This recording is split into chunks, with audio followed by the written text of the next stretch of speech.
Olá, pessoal, tudo bem com vocês? Eu sou Érica Anjos, médica legista, né, professora do Clube Forense. Vocês já me conhecem aí de outros vídeos, né, de outras mentorias aí do Clube Forense. E hoje a gente está aqui para mais um Café Forense, especialmente com questões da FGV. Antes de tudo, pessoal, eu quero lembrar para vocês que no dia 27, 28 e 29 de agosto, já agora, nós teremos a nossa imersão à prova legista. Então, não perca a oportunidade de estar com a gente. Vai lá no link da bio, já clica, já se inscreve para estar com a gente nessa imersão, que a gente vai aí destrinchar os editais, falar dos editais, falar de questões de prova. Então, não esquece de estar com a gente. Vai ser muito importante para a aprovação de vocês.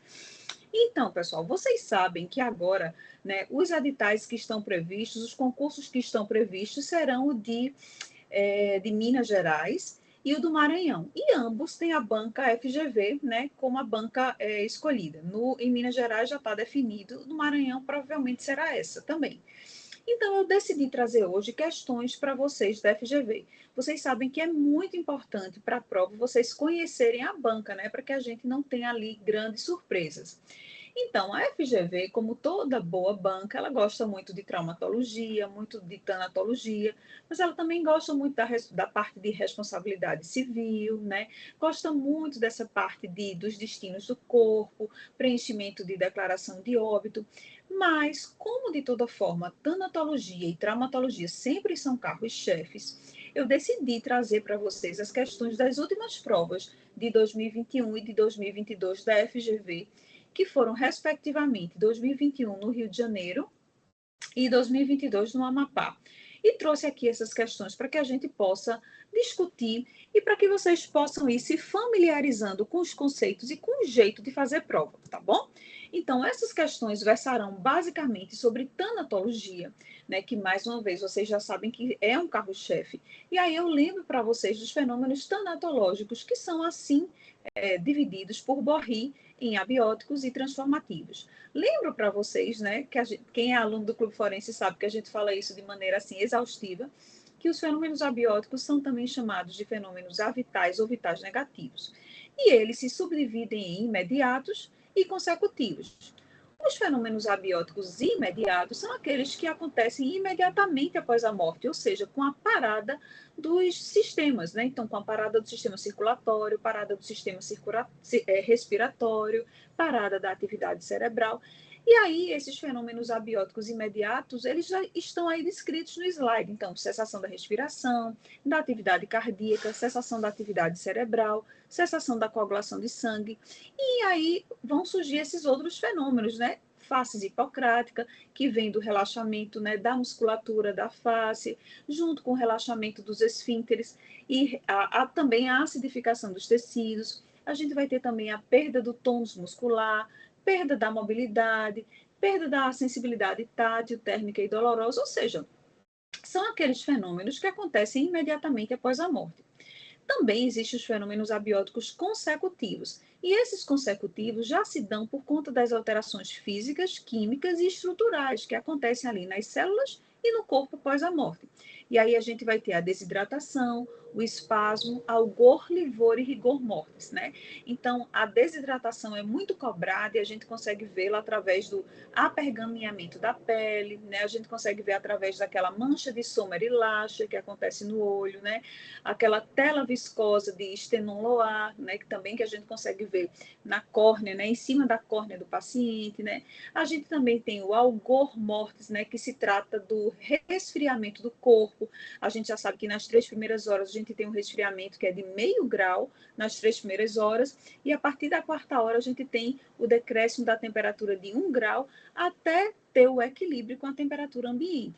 A gente sabe também que tem o livor mortis, que são aqueles livores de hipóstase que acontece, né, daquele líquido, no caso, o sangue, ele vai começar a se depositar naquelas áreas de declive, né, formando essas manchas, que geralmente começam a se formar aí com 2 a 3 horas e começam a se fixar por volta de 8 a 12 horas, e também o rigor mortis, ou rigidez, né, aquela rigidez que segue aquela lei bem famosa, que é a lei de Nissen-Sommer, para falar para ser mais específica, né? E que tem aquela localização crânio-caudal. Na verdade, tem aquele estabelecimento crânio-caudal, ou seja, o rigor mortis começa a se instalar da cabeça, né, dos membros superiores para os membros inferiores.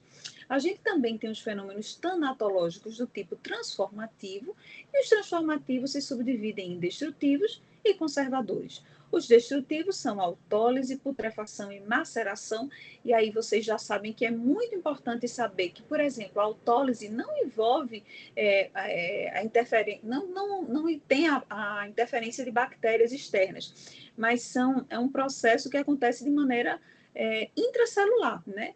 A própria célula sofre esse processo de autólise sem interferência de uma bactéria, né, de uma infecção externa, digamos assim. A gente também tem a putrefação, com a famosa marcha da putrefação, que tem aquelas 4 fases que os nossos alunos já sabem muito bem, e também tem a maceração aí dentro dos fenômenos transformativos destrutivos.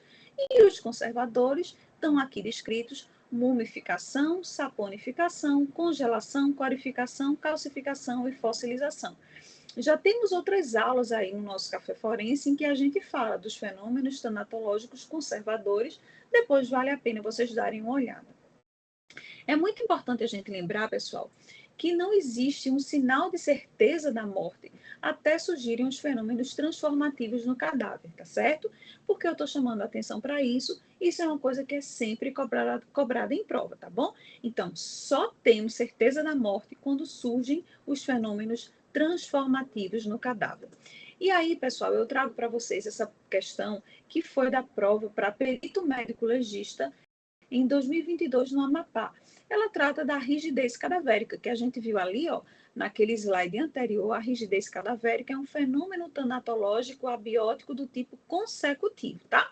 Então, vamos lá. Ó. A rigidez cadavérica obedece uma sequência de instalação generalizada, máxima intensidade e desfazimento.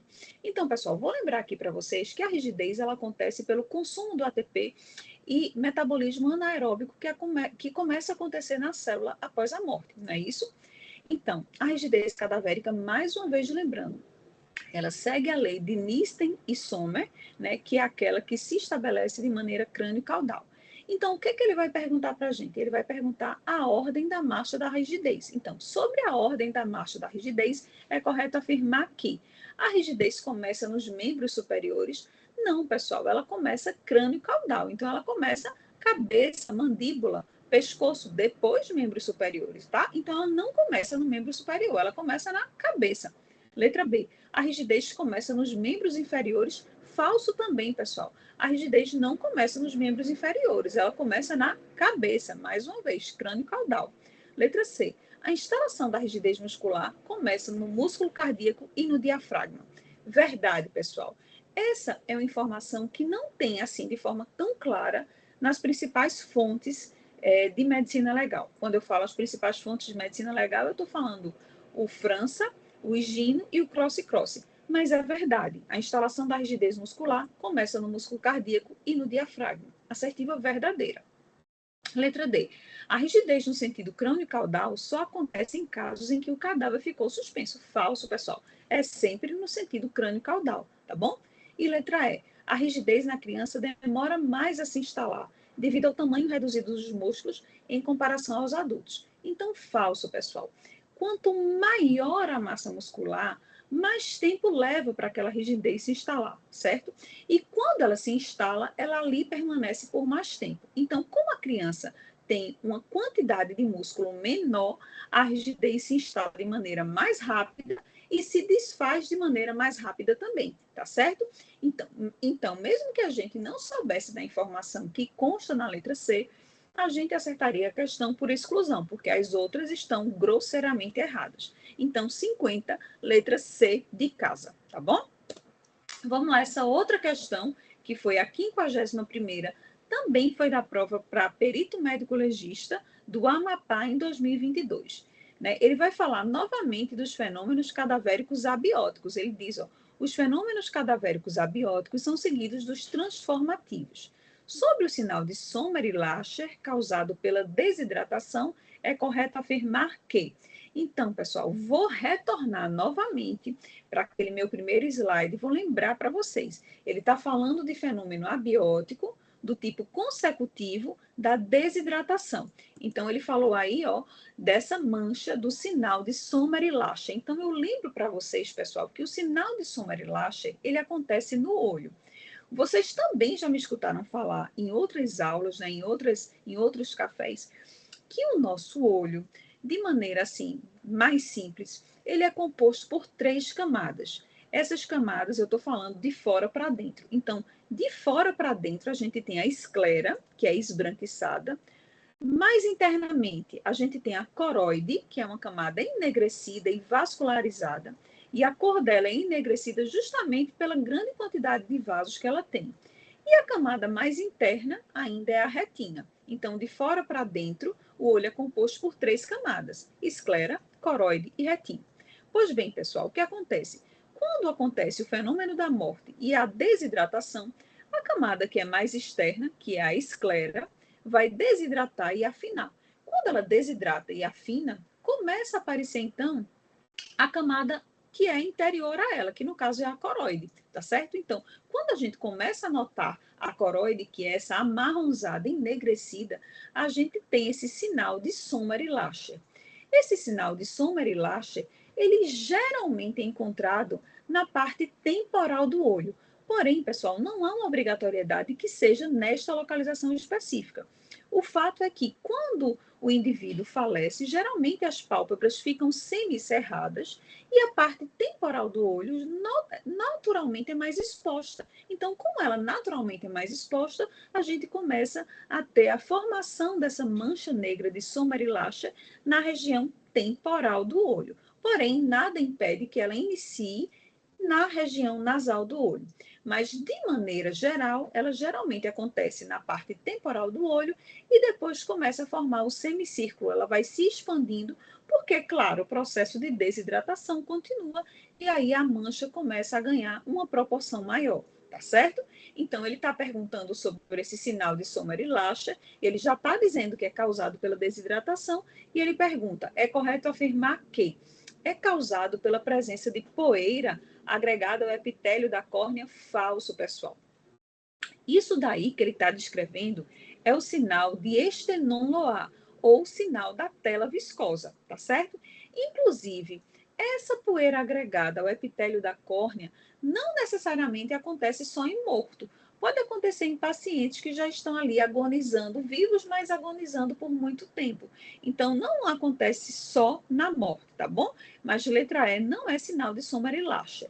Isso daí é a descrição do sinal da tela viscosa de Estenon-Loar, tá certo? Letra B. Pode ocorrer em pessoas vivas em estado agônico. Falso, pessoal. Em pessoas vivas em estado agônico, acontece o que ele disse aí na letra A, que é a tela viscosa. Então, tá falso. Letra C. Termina na metade temporal da esclerótica. Falso, pessoal. Ele pode terminar na metade temporal, mas geralmente ele começa na metade temporal da esclerótica, tá certo? Falso também. Letra D. Começa na metade medial da esclerótica. Falso, pessoal. Na verdade, ele pode começar na metade medial, mas geralmente ele começa na metade temporal, tá certo? Então, falso a letra D. E letra E.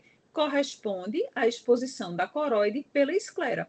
Verdadeiro, letra E, de Érica, é a resposta correta da nossa questão e vocês não mais errarão, porque vocês já sabem que com a desidratação da esclera vai começar a aparecer então a coroide, né? A coroide vai começar a ser exposta, já que ela é a camada adjacente à esclera. Tá bem, pessoal? Então, essa questão, a resposta correta é a letra E, tá certo? Eu mostro aqui para vocês, pessoal, a bendita mancha de Sommer-Lasher, tá certo? Então, para quem não é oftalmologista, talvez não seja. Você pode olhar para a foto e dizer, Érica, como é que eu vou saber que é a parte temporal ou a parte nasal? Mas se vocês olharem, no canto do olho, né, tem aqui essa região que é a carúncula, que a gente chama, que é o canto nasal do olho, né? E tem a parte de fora, que é como até se tivesse um cílio em cima, que é a parte temporal, né? Então, vocês veem por aí pela foto mesmo que a mancha de Sommer-Elaste ela está na metade nasal e na metade temporal. Mas é verdade que a descrição no França, especialmente, que geralmente ela se inicia na metade temporal da esclera, tá bem, pessoal? Mas guardem aí a imagem. Ó, pessoal, mais uma vez, essa questão, ela também é da FGV. Todas essas questões fechadas aqui que eu estou trazendo hoje são da FGV. Essa questão foi da prova para perito médico legista em 2021, no Rio de Janeiro. Então, vamos lá, pessoal. Durante a investigação de um crime, alguns fatores auxiliam o perito na pesquisa da hora provável da morte, cuja determinação pode ser de grande valia, por meio da observação de alguns fenômenos cadavéricos, tais como. Então, pessoal, ele está perguntando quais são os fatores que auxiliam a pesquisa da hora provável da morte. Ou seja, ele está falando da cronotanatognose. Pessoal, isso é um tema muito importante. Por quê? Aí, ó, ele gosta, inclusive, de perguntar isso também na questão aberta, tá certo? Então, cronotanatognose, estimativa do tempo da morte. Então, pessoal, geralmente, para a estimativa do tempo da morte, a gente usa o algor, que é o resfriamento do corpo, o livor, né, que é a formação das manchas de hipóstase, e o rigor mortis. Esses três, pessoal, são os principais que a gente usa, que a gente consegue fazer alguma correlação. Porque, por exemplo, eu já sei que nas primeiras horas, eu já sei que nas 3 primeiras horas, eu vou ter um decréscimo de 0,5 grau nas 3 primeiras horas de morte. A partir da 4ª hora de morte, eu vou ter decréscimo de 1 grau até chegar na temperatura de equilíbrio com o meio ambiente. Então, claro, né, que se eu chegar no corpo e avaliar a temperatura desse corpo, para isso lembro para vocês que eu uso o parâmetro da temperatura retal, eu vou conseguir estimar o tempo da morte, tá? Claro que é uma estimativa, não é uma certeza, tá certo? Também se eu sei o que os livores de hipóstase, que eles começam a se formar, em média, mais ou menos com 2 horas. Claro que tem literaturas que dizem que já a formação de livor com 30 minutos, mas a maioria das literaturas diz que os livores começam a se formar com 2 horas e que a partir de 8 a 12 horas eles começam a se tornar fixos. Então, se eu encontro um corpo e eu observo que esse corpo já tem o livor de hipóstase fixo, então eu sei que ele tem pelo menos aí umas 8 horas de morte, né?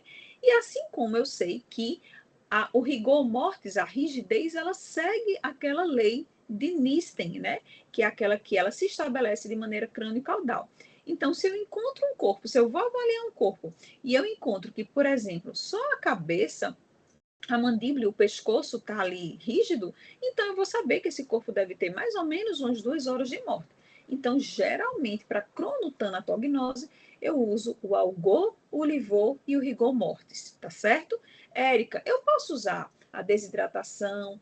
Olha, a desidratação eu até pode ser usado, né, para dizer que aquele corpo morreu, mas é muito difícil fazer a estimativa da morte baseada na desidratação, porque depende de muita coisa. Por exemplo, se for uma pessoa que tiver um panicular de pouso muito maior, provavelmente ele vai desidratar com mais dificuldade, não é isso?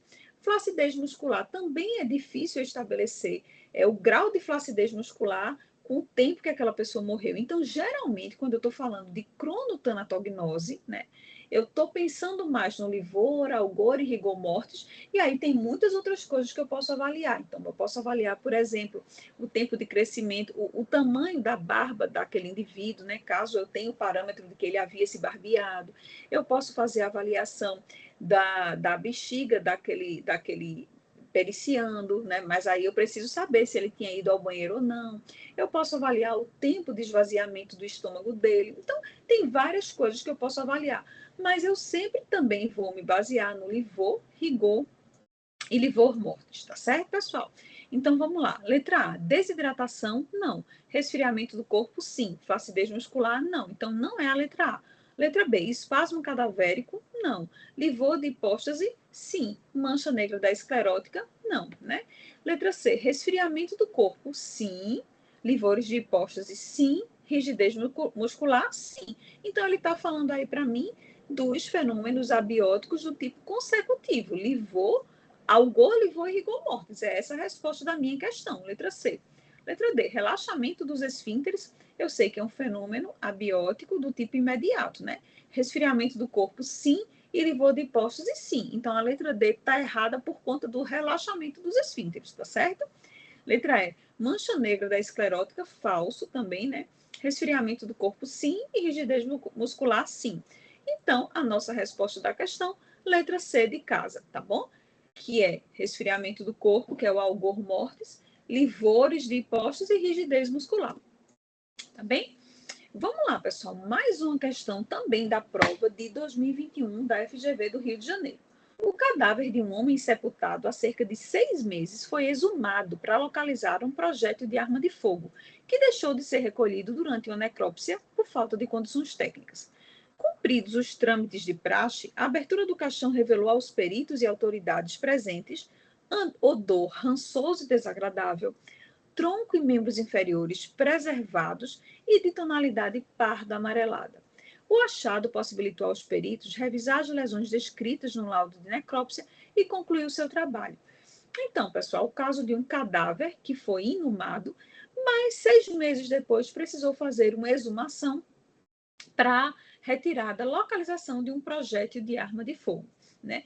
E aí, quando abriram lá aquele caixão, viram que tinha um odor desagradável, rançoso, e que tinha uma preservação dos membros inferiores de tonalidade parda amarelada. Então, pessoal, ele já diz aí na questão, né, que é um fenômeno do tipo conservador, né? Ele diz que os membros inferiores estavam preservados. Ele diz também que esse achado, né, da preservação dos membros inferiores, né, aliás, o tronco e membro inferior preservado possibilitou ao perito revisar as lesões descritas. Então, pessoal, isso daí ele está falando da saponificação ou adipoceira. Vocês viram lá naquele slide inicial que eu coloquei que a saponificação ou adipoceira, ela faz parte ali, por exemplo, junto com a mumificação, né, dos fenômenos tanatológicos do tipo conservador. Pessoal, tudo que é fenômeno tanatológico conservador, obviamente, vai conservar aquele corpo, né? Geralmente uma parte dele, não ele todo, mas vai conservar uma parte daquele corpo. Quando eu conservo uma parte daquele corpo, óbvio que eu vou ter mais facilidade para encontrar a causa-morte, porque afinal de contas eu vou ter a preservação das lesões, tá certo? Então, todo fenômeno conservador possibilita essa minha estimativa da causa da morte. Por outro lado, o fenômeno conservador dificulta a estimativa do tempo de morte, porque aí eu vou perder os parâmetros naturais de avaliar quando foi que a morte aconteceu, entende? Então, a adipoceira, pessoal, é um fenômeno tanatológico do tipo conservador que acontece geralmente quando aquele corpo que foi inumado encontra-se num ambiente úmido, com a água parada, né? E sem a circulação de ar, ou seja, água parada, solo argiloso com alta umidade. A saponificação nela ela acontece pela transformação, né, dos ácidos graxos, né? Então a bactéria vai ali, vai entrar em ação e vai ter essa transformação, essa formação desses ácidos graxos. E aí dá justamente esse aspecto, né, desse tecido untuoso, amarelado, como ele descreve aí, tá certo? Lembrar que sempre precisa de uma água parada, de um solo argiloso e de um ambiente de alta umidade para que aconteça a saponificação. A saponificação ela já acontece no decurso natural do estado da putrefação, vamos dizer assim, depois de mais ou menos 6 semanas de evolução da morte, dependendo do tipo de solo, já acontece a saponificação de algumas partes do corpo, tá? De algumas partes, não do corpo todo, como ele diz exatamente aí, não é? Tinha o tronco e membros inferiores preservados, tá certo? Então, aí ele faz a pergunta: o caso relatado permite concluir que o corpo, letra A, possivelmente passou por algum método de conservação antes do sepultamento e por isso a putrefação ainda não se completou. Falso, pessoal. Quando ele quis dizer aqui algum método de conservação, provavelmente ele estava falando de formalização, né? Mas não foi isso que aconteceu. Pelo que parece aí, o corpo foi inumado e pelas próprias condições, né, da umidade alta, talvez uma condição de uma água corrente, pela própria descrição do corpo, né, que ele diz que é uma tonalidade parda amarelada, Ele está falando de saponificação ou adipoceira. Letra B, está mumificado. Por isso, tronco e membros inferiores estão preservados. Falso, pessoal. A mumificação também é um processo conservador, é verdade. Mas a mumificação precisa do contrário do que acontece na saponificação. Se na saponificação eu preciso de um ambiente úmido e com água estagnada, um solo argiloso, na mumificação eu preciso do contrário. Eu preciso de um ambiente seco, nada úmido e quente, entende? Então, de forma nenhuma, a mumificação, o aspecto do corpo é endurecido, com volume reduzido, tá certo? Então, completamente diferente dessa tonalidade parda amarelada que a questão descreve. Letra C, está na fase gasosa, por isso o odor exalado e a conservação de tronco e membros inferiores. Falso, né, pessoal? A gente sabe que a fase gasosa, ela faz parte da marcha da putrefação. Então, não se aplica aqui, tá certo? Ele está falando de saponificação ou adipoceira, está falando de conservador. Letra D, está na fase policoativa, que antecede a esqueletização. Falso, pessoal. A fase policoativa, é verdade, ela é uma fase da putrefação e acontece depois da fase gasosa e antes da esqueletização. Mas na fase policoativa, eu tenho a transformação do corpo numa massa sem forma nenhuma, numa massa putrefeita. Então, de forma nenhuma existe conservação na fase colicoativa, tá bom? E letra E só pode ser a resposta da nossa questão. A letra E diz, apresenta o fenômeno de adipoceira ou saponificação, por isso, tronco e membros inferiores estão preservados. Então, é a resposta da nossa questão, tá certo? Só aproveito aqui para lembrar para vocês que quem começou a observar esse fenômeno da saponificação ou adipoceira foi Touré e Vaucroy, que foi lá nos cemitérios da França, né? Os corpos eram enterrados em valas comuns e quando eles iam, por algum motivo, tirar aqueles corpos, os corpos estavam assim, com essa consistência que a própria questão descreve, né? Com essa cor, dessa tonalidade pardo-amarelada e com essa consistência de sabão. Então, eventualmente, as questões também gostam de cobrar isso, né? Que é o fenômeno de Touré e Vaucroy, que foram os que primeiro observaram esse tipo de fenômeno. Tá bom, pessoal? Só para lembrar para vocês. E aqui, ó, uma parte de um corpo que sofreu uma adipoceira, uma saponificação, né? Então, essa cor aí amarelada, tá certo? Então, vamos lá, pessoal. Mais uma questão também da FGV Rio de Janeiro 2021. Os livores de hipóstase, em geral, têm coloração violácea, porém, poderão apresentar-se de tonalidade diferente em situações especiais, como... Então, pessoal, vocês já sabem que livor de hipóstase está ali nos fenômenos abióticos consecutivos, junto com o algor e com o rigor, em que o livor de hipóstase geralmente tem essa coloração violácea.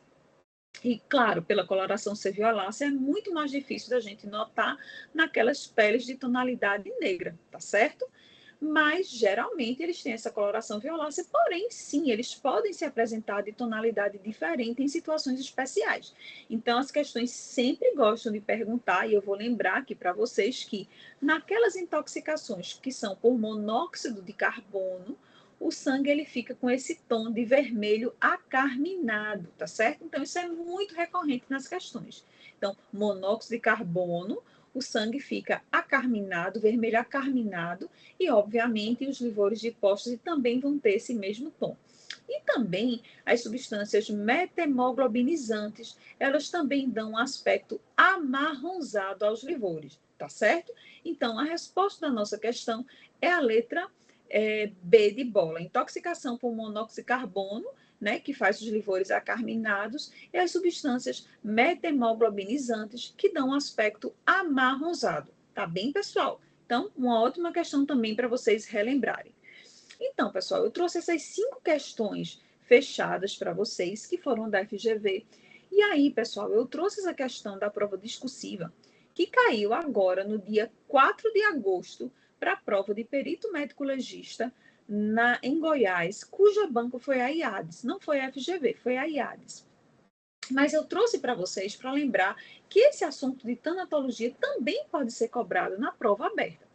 Então, eu não vou ler aí todas a introdução da questão, mas ele pede para que você redija um texto considerando 3 coisas. Primeiro, o conceito de cronotanatognose, que vale 3 pontos. Depois, a classificação dos fenômenos abióticos. E, por fim, a importância da cronotanatognose na investigação criminal, tá bom? Então, pessoal, o gabarito dessa prova oficial, né, da discursiva ainda não saiu, mas eu trago aqui para vocês como eu, Érica, responderia isso, né? Então, a primeira coisa que eu ia falar é: a cronotanatognose diz respeito ao estudo da estimativa do tempo de morte. Pessoal, lembrar que é estudo da estimativa, tá certo? Este estudo é feito baseando-se na observação dos fenômenos cadavéricos que não obedecem ao rigorismo em sua marcha evolutiva, diferindo conforme os diferentes corpos, com a causa da morte e com os fatores ambientais, como as condições do terreno, temperatura e umidade. Sendo assim, é possível estabelecer um período provável em que a morte ocorreu, porém sem uma certeza absoluta. Pessoal, é sempre importante dizer que é uma estimativa, tá certo? É um período ali, né? Porém, nunca é uma certeza absoluta, né? Porque são muitos os fatores envolvidos. Mas está aí o primeiro tópico que ele pede, que é a definição de cronotanatognose. A segunda coisa que ele pede é para a gente falar sobre os fenômenos abióticos. E aí eu responderia dessa forma, né? Borri divide os fenômenos tanatológicos em abióticos, também chamados de avitais ou vitais negativos, tá certo, pessoal? É avitais ou vitais negativos, faltou um azinho aí. E transformativos. Os abióticos se dividem nos imediatos, devido à cessação das funções vitais, e consecutivos, devido à instalação dos fenômenos cadavéricos de ordem física, química e estrutural. Os abióticos imediatos incluem a perda da consciência e da sensibilidade, a abolição da motilidade e do tônus muscular, a cessação da respiração, da circulação e da atividade cerebral. Os abióticos consecutivos incluem a desidratação cadavérica, o algor, livor e rigor mortis. Então, definir aí os fenômenos abióticos, né? Coloquei também que existem os transformativos, mas ele pede para falar dos abióticos. Então, dividi os abióticos e citei quais eram, tá certo? E, por fim, ele pede qual é a importância da cronotanatognose na esfera criminal. Por quê, pessoal? Ele pede na esfera criminal, porque a gente sabe que a gente também saber a cronotanatognose é importante na esfera civil, né? Especialmente para essas questões de seguro. Então, para eu definir, por exemplo, se houve um acidente, isso eu estou falando na esfera civil, tá bom, pessoal? Não é o que a questão pede, na esfera civil. Se houve um acidente e eu quero determinar quem morreu primeiro ou quem morreu, ou se eu consigo determinar quem morreu primeiro ou quem morreu depois, ou se eu não consigo determinar, eu vou partir do princípio de que aquelas 2 ou 3 pessoas envolvidas morreram ao mesmo tempo, aí tenho aqueles conceitos de primoriência, que é quando eu consigo estabelecer quem morreu primeiro naquele mesmo evento danoso, ou comoriência, quando eu não consigo estabelecer quem morreu primeiro. Porém, isso é na esfera civil. Agora ele está perguntando a importância na esfera criminal. E aí, pessoal, a importância da cronotanatognose na esfera criminal diz respeito à avaliação da responsabilidade criminal. Saber qual é o tempo de morte pode orientar a investigação de acordo com os últimos passos da vítima. Para saber com quem a vítima estava ou por onde andou antes de morrer, a polícia precisa de uma estimativa da hora da morte. Então, é essa a importância, né, da cronotanatognose para a esfera criminal, porque, veja, o delegado, né, o perito, ele vai dizer, ó, esse corpo tem quanto tempo de morte? Porque, esse corpo aí tem, vamos lá, 5 horas de morte, mais ou menos. Ok, então, há mais ou menos 5 ou 6 horas. Com quem ele estava? Por onde ele andou? Então, isso vai orientar a investigação para um lado ou para o outro, tá certo, pessoal? Então, eu coloquei aqui como seria a minha resposta, contemplando os pontos solicitados na questão, tá bem, pessoal? Então, esse foi o Café Forense. Eu trouxe para vocês 5 questões de tanatologia da banca FGV. Vocês veem que é uma uma banca que gosta desse assunto, né, de tanatologia, gosta muito de fenômenos tanatológicos, e, por fim, trouxe uma questão discursiva da IADES deste ano, 2024, né, que foi agora, no dia 4 de agosto. Então, é um assunto extremamente importante, tá bom, pessoal? Espero que vocês tenham gostado, que aproveitem. Qualquer dúvida, continuo à disposição de vocês, tá bem, pessoal? Até mais.